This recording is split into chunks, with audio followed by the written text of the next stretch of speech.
mbalamusizza mwenna.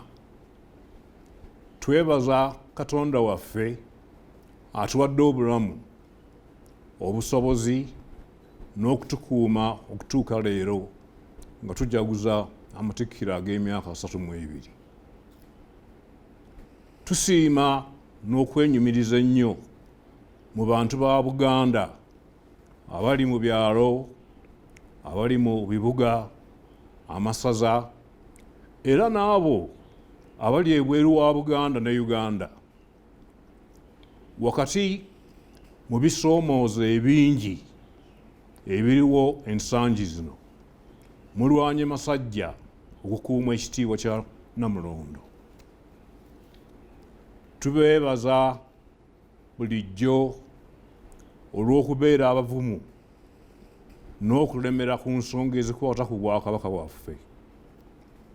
Tusaba nti temuddirira era mwewale abo bonna abagufudde omuze okwerimbika mu mateeka agatali matuufu okusobola okunafuya mu Bwakabaka. Kino tukirabye emirundi mingi.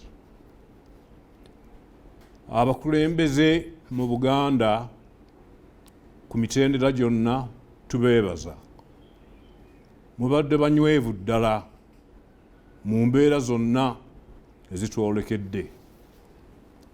Mikwano gyaffe mu Uganda ne mu nsi endala muwagidde emirimu gy'Obwakabaka.